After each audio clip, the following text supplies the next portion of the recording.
As you can see, I've got a pretty big hole in my trampoline net.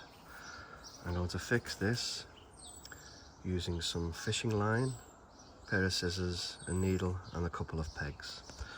I've already started fixing it along here, so you can see that I'm just going to carry on from here. So the reason I'm using a fishing line, I've seen a few videos on YouTube already and they use transparent or white fishing line, and I didn't want it to be too obvious, so I wanted it to blend in with the black. People try to thread it using their hands, but I've found it much easier using a needle, and the pegs are going to help me support the net whilst I sew. So I bought this on Amazon. It's a fishing line. I'm not a fisherman, so I just went for the largest diameter and the heaviest weight. It seems quite tough. However, what I want to do is use a needle, and the bigger the better actually. So I've only got some travel kits. So if you place the thread through the needle, what I like to do is make a knot around the needle so that the thread won't fall out. And what you'll find with this fishing line thread is that because it's quite stiff and smooth, knots will fall out quite easily. Okay, so that's now quite tough, and what I want to do is I want to get a really good hold on the beginning. So what I'm going to do is get a decent line to cover this whole thread. So it's about 1 meter wide. So what I'm going to do is probably cut off about 2 meters just to make sure I've got enough thread to tie a knot at the other end. Okay, so that's quite a long piece of thread. So just cut that, leave that there. And then what I want to do, I want to tie a really decent knot here. So again, like you're starting to do your shoelace, tie it tight, then do another one. And to be quite honest, I don't really care if I have bits of thread hanging off, so I do quite a number of these to make sure it's really tough.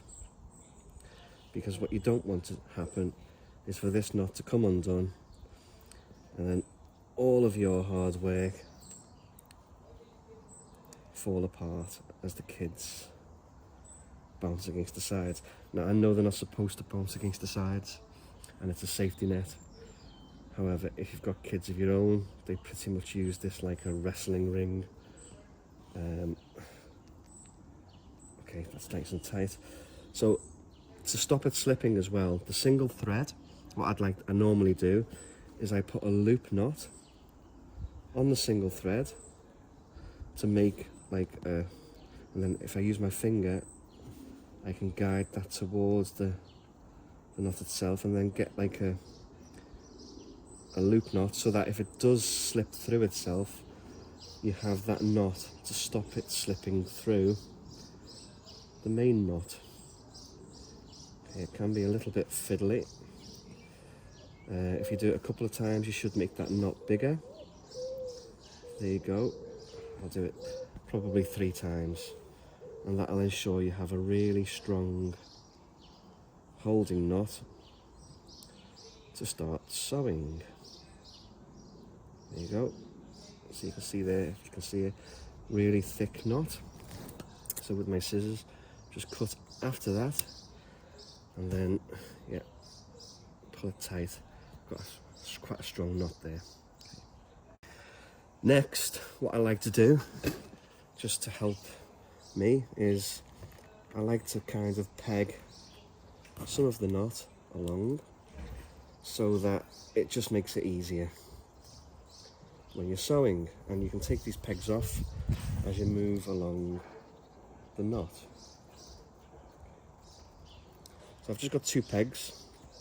I'll move this one further along when I get closer to it, and I've got about 1.5 meters now on this thread.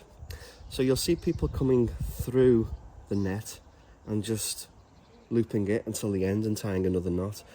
However, if any of that string snaps, the whole hole will just come apart quite quickly. So the way I do it is with the needle, and as I said, the longer the needle, the better.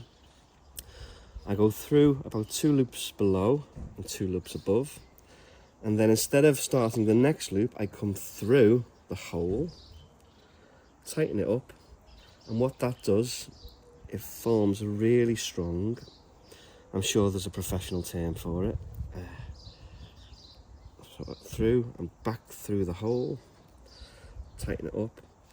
So as this is probably going to take me about 15 or 20 minutes, what I'll do a time lapse with the same technique, which is through the bottom rung, over the top, through the hole, tighten, and hopefully you'll see me sew this hole up, and then I'll come back to you in a second.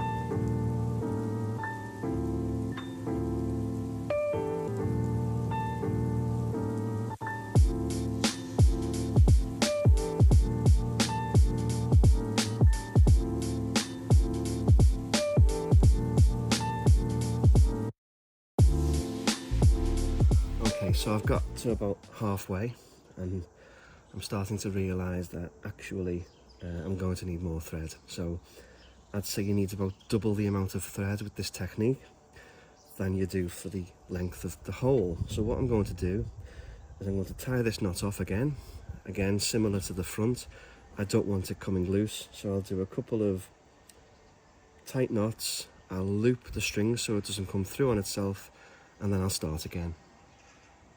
So I've got another 1.5 meters for this short length. I don't mind cutting this off because I think this was about, well, less than £10 for nearly 500 meters. So that'll go back in my cupboard if I ever need to use it again.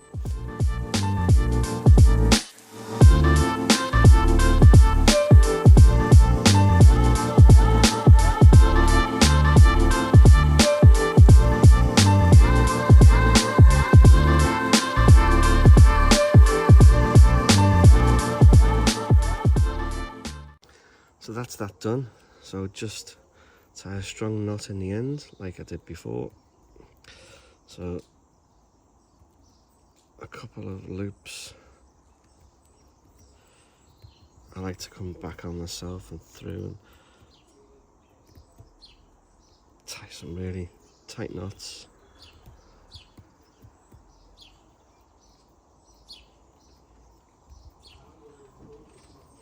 So hopefully that'll, yep, really tight. Finish it off by making a nice holding knot in that thread.